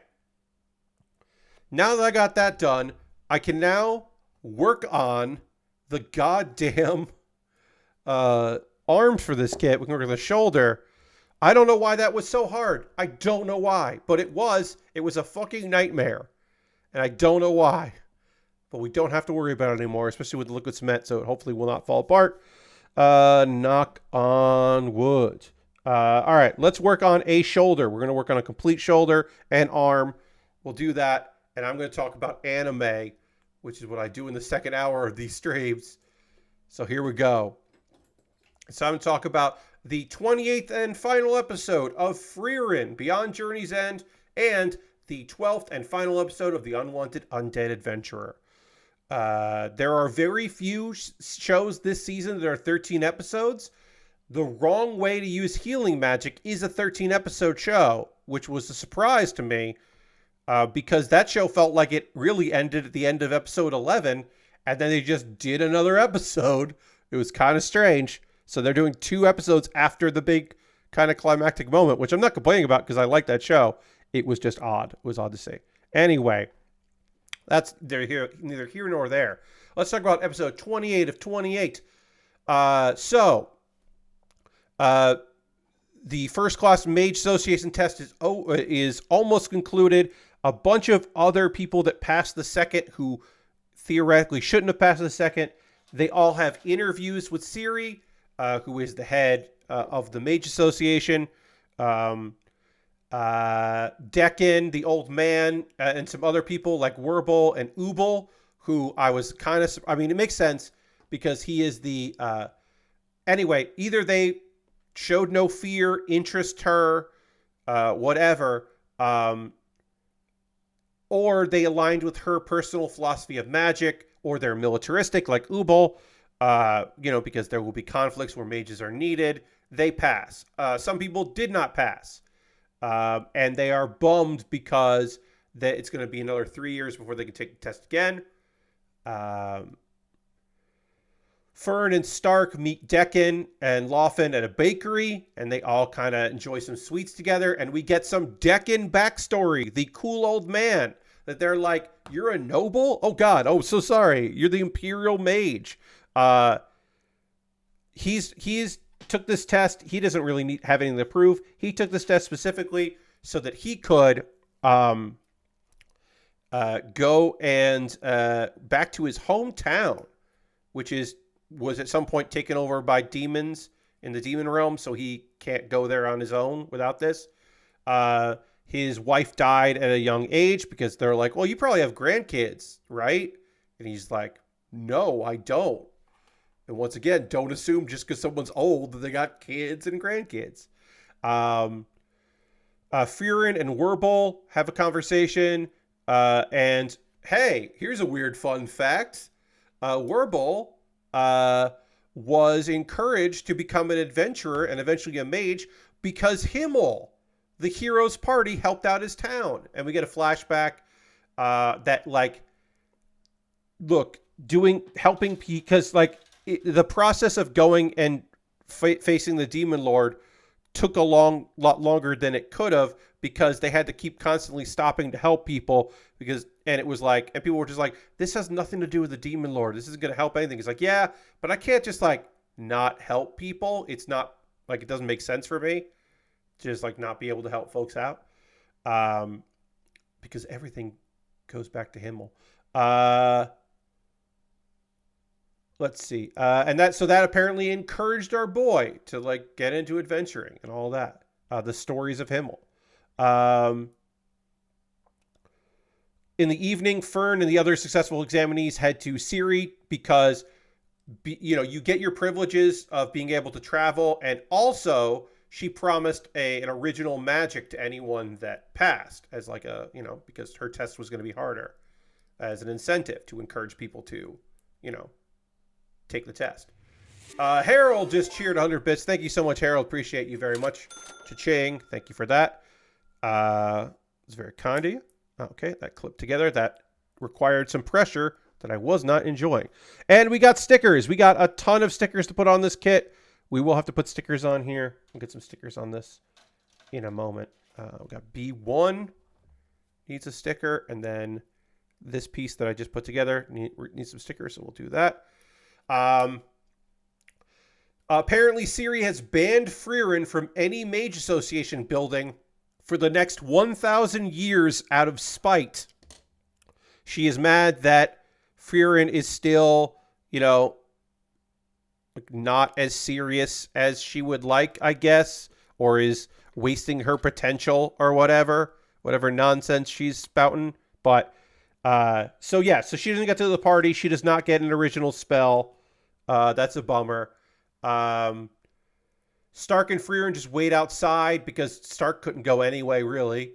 And then Liren, who is an older man, he's an older human. He's one of Ciri's proteges.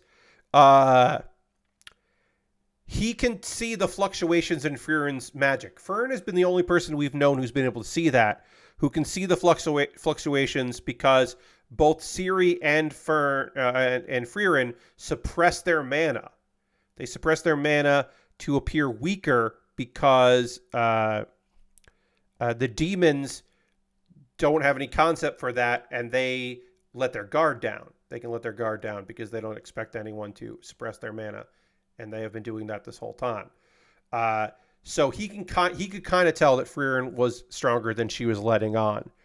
And apparently this dude is like, I'm at the end of my life, and I want my master to remember me, so she'll remember me if you kill me in a duel. And Frieren's like, I don't want to duel you. She's going to remember you anyway. Yes, the Blaze of Glory strategy. Yes, and John. And it's just like, no, she remembers every student of hers because she has only taken so many. Their personalities, their favorite spells. She loves knowing what people's favorite spells are because it says a lot about them. It's like, no, you don't have to do this. And so she's just lets it go. The fact that he did damage her clothing and slightly injure her in his provocative, his attack, his opening attack to, I guess, convince her to kill him in battle. And she's just like, you don't have to make history for her to remember you. The fact that you spent time together is enough for her.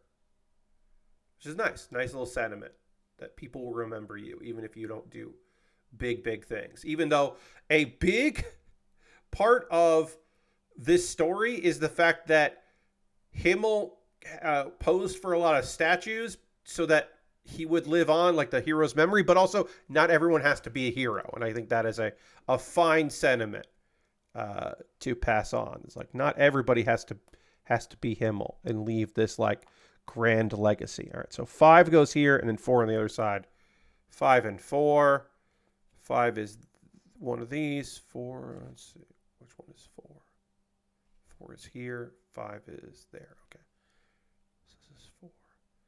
Basically, we're turning these little parts of the shoulder here that are dark gray. We are making gold with stickers, which is not the worst thing.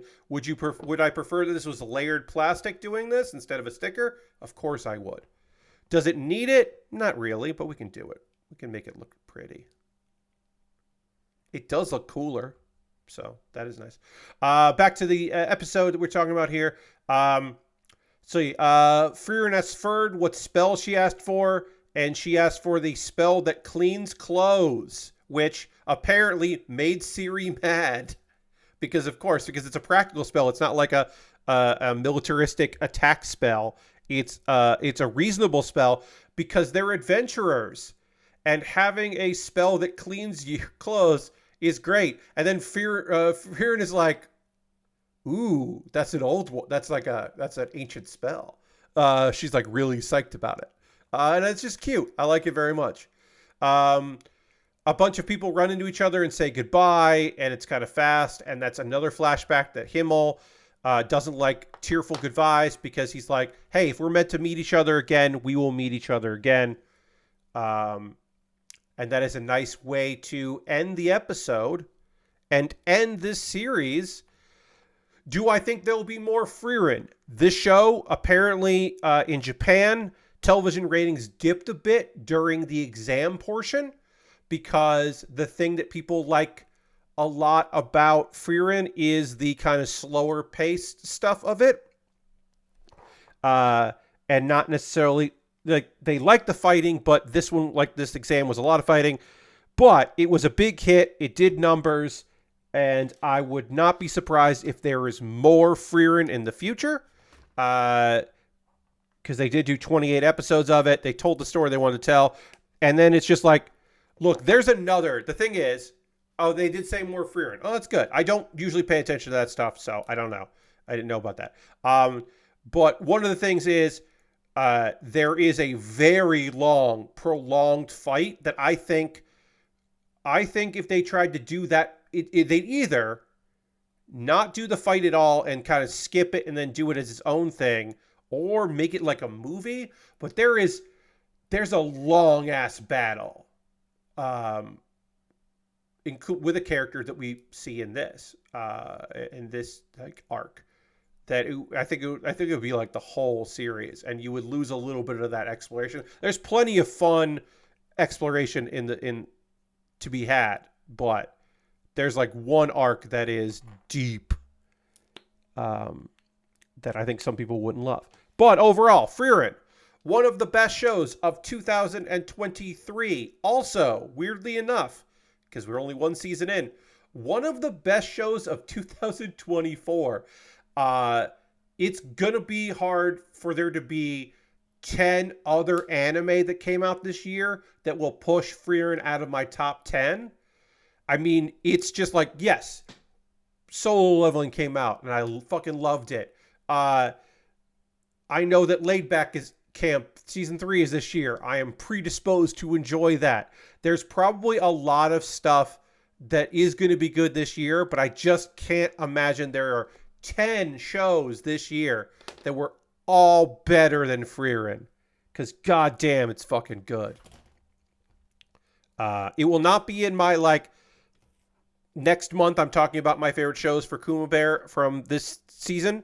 It won't be enlisted in that because I already talked about Frieren for that project about some of my favorite shows from last year. So I'm not going to in January and then also in April talk about the same show. So that's just not going to happen. I might do it. The Brad Shoemaker proclamation. Yeah, I mean, sometimes it is. Hey, look, if I'm wrong and it would be fucking fantastic if there are 10 shows that come out this year that I liked better than the second half of Frieren. Like, it would be phenomenal. I would welcome 10 shows that I'm like, this is yeah, sorry Frieren, you're off the list. Frieren is a exploration series. Hello, sub. It started last year and entered this year, 28 episodes that just wrapped up. Frieren is a exploration that starts 50 years after the death of the hero that defeated the Demon Lord. There are a couple members of the hero's party left. Our main character is named Frieren, and she goes on a quest to visit the place where souls rest, so she can hopefully visit Himmel's ghost and talk to the ghost. Himmel was the human hero that defeated the Demon Lord.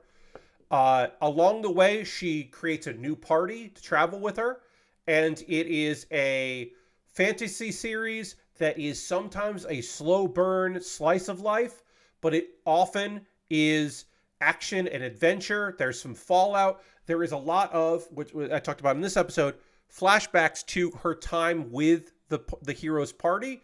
Her current party is all in some way connected to her friends from that party. And it is lovely. It is sometimes very cathartic. There is honestly really solid action that is handled very well. And the thing I can say, the highest praise I can give Frieren is it was made with love. You can just see it, that money, effort, and time was put into Frieren.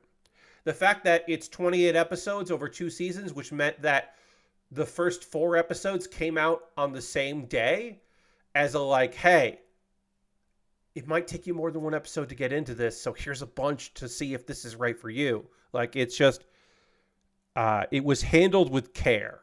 And as someone that devoured the manga, and love the anime. So happy to see it. Now, we also have the 12th episode of The Unwanted Undead Adventurer, but I'm not going to talk about that tonight. I will talk about that on Monday because we're running a little low on time, and I still want to make time to chat with all of you.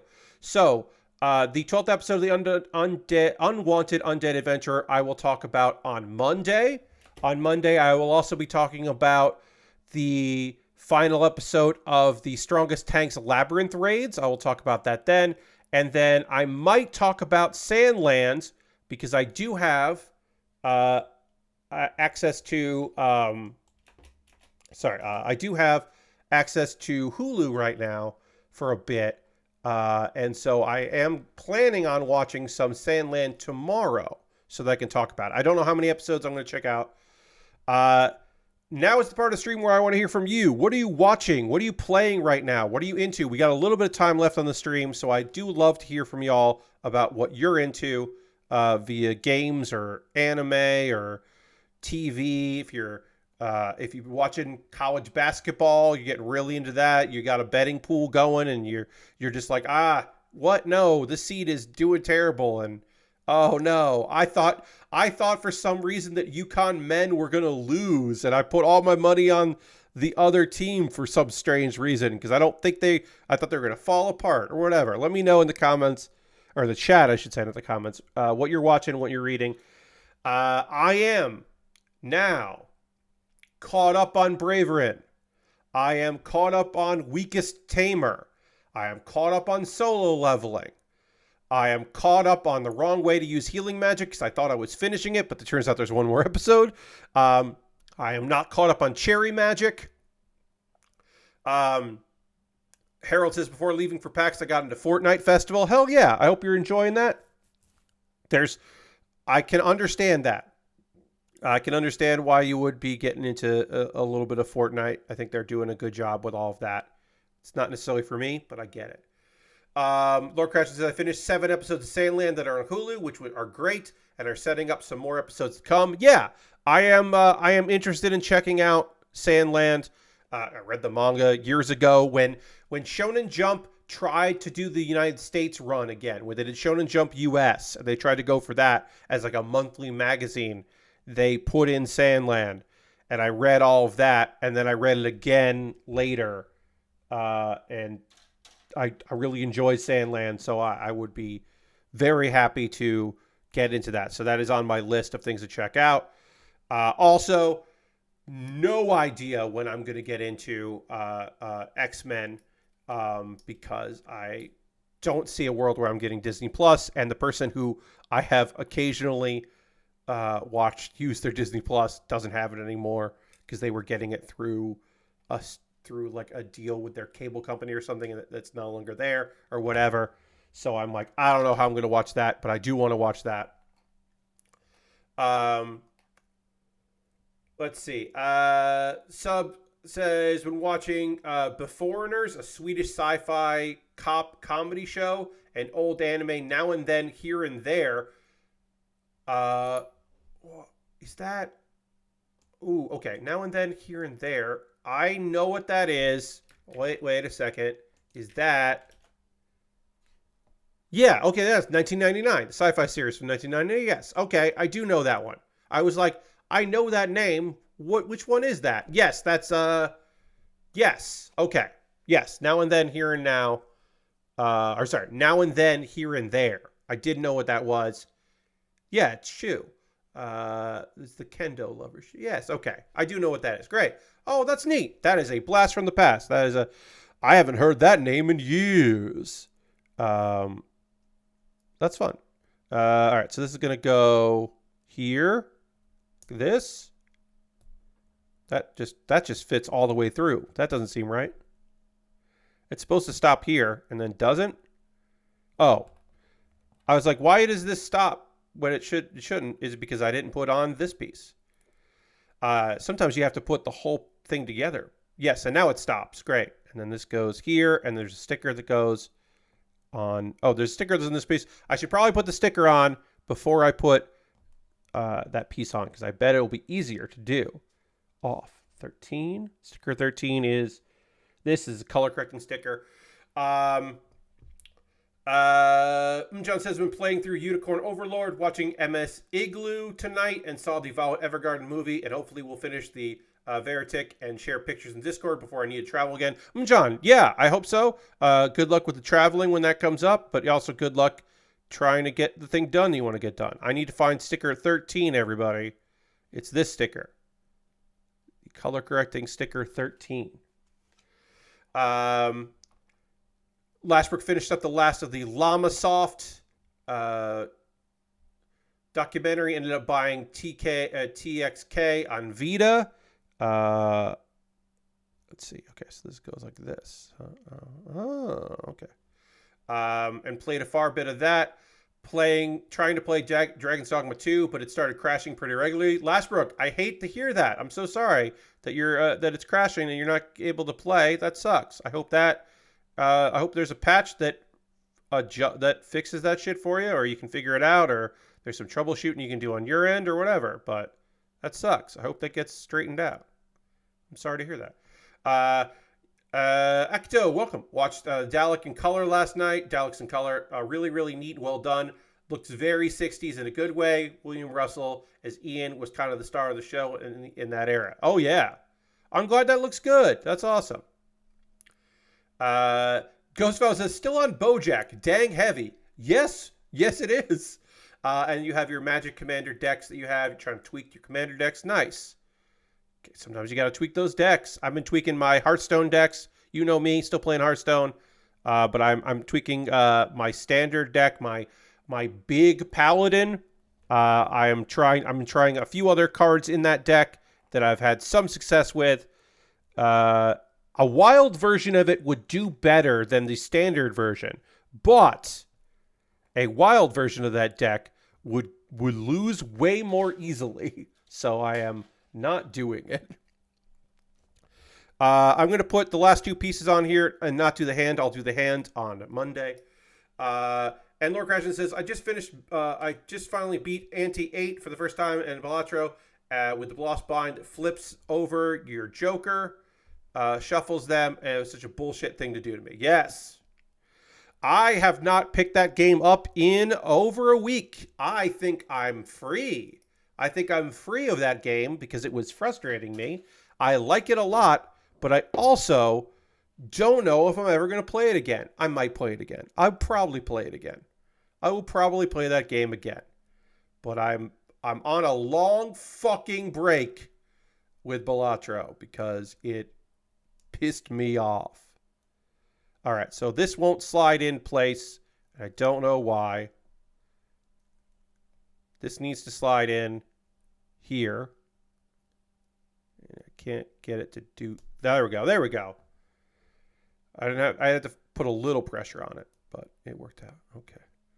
All right, I'm going to panel line this, and then we're going to call it a stream. Time to switch to Bingle, Pat. Look, like I said, the kerning or the way on Discord Steam pages load, it looked like it was called Bingle, which is a better name than Bingle. Bingle is fun to say, but Bingle is a better name. They goofed. They should have added 2 more Bingles. If you want a new platform, TXK got a re-release and changed up a bit as Tempest 4000 on the last gen consoles. Yeah. You kept rating as Bingle Bangle. That's also a better name than Bingle. Bingle Bangle's a better name. They fucked up. Look, Bingle is still a good name. Don't get me wrong. I've said Bingle like 20 times right now, and it's fun. But I also don't like roulette, and it might not even be really roulette, but I do like poker, even though Balatro isn't poker. So I don't know, but I don't like roulette at all. So I don't necessarily do that. Playing DD2 on my main rig and Ryzen FW on the deck. Nice. It's not as good as Knights in Tight Spaces, a sequel to Fights in Tight Spaces. Yes, Knights with a K in Tight Spaces is a fantastic name for a sequel. It's so good. Yeah. All right. So I'm going to wrap things up. I don't have to rush to watch the West Coast replay of Collision because of college basketball. There's no Collision tonight for AW. So I was not in a rush to get out of here, and I was able to finish the arm. I got to do the hand, and then we'll move on to the other one.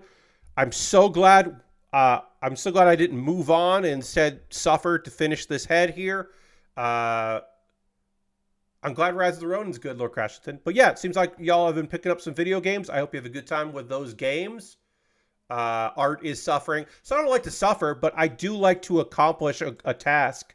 And occasionally that task is finish this annoying thing that was annoying me. So what happens now, Pat? We raid. We're going to find someone doing cool shit out there that we want to go spend some time with. I'm not going to make it so that this is the end for you. It's just the end for the stream. I want to see how long this person has been streaming, because if it hasn't been that long, we're going to raid them because they don't usually stream on Saturday nights. So, oh, hell yeah, they just started. Fuck yeah, dude. They just started streaming. We're going to go raid. Oh, wait, no. I got the thanks for watching. Are they done? It says they've only been streaming for 8 minutes. Wait, let's find out. Okay, they actually haven't started up yet. They have the wrong screen up. They haven't officially kicked off yet. We're going to raid Seabats, my buddy Adam. He hasn't officially started yet, but he's going to play Dragon's Dogma 2. And we're going to raid him. He hasn't officially started, so we're going to go hang out. We always end with a raid. So we're going to hang out in the prep zone, and we might force him to actually start, because that happens when people raid me on there. But I'm interested to see what Adam thinks of Dragon's Dogma 2. And I never get to raid him, because he doesn't stream at night. So we're going to go raid Adam. Adam is great. Hit a follow. Please hit the follow button for Adam. Please hit the follow button for me if you aren't already. I'll be back on Monday to continue to work on this cool model kit and to hang out with you and talk about anime and video games and maybe even wrestling if it comes up. But right now, we're going to go raid. And I hope to see you soon. Goodbye, everybody. Have a good one. Goodbye, goodbye, goodbye, goodbye, goodbye, goodbye.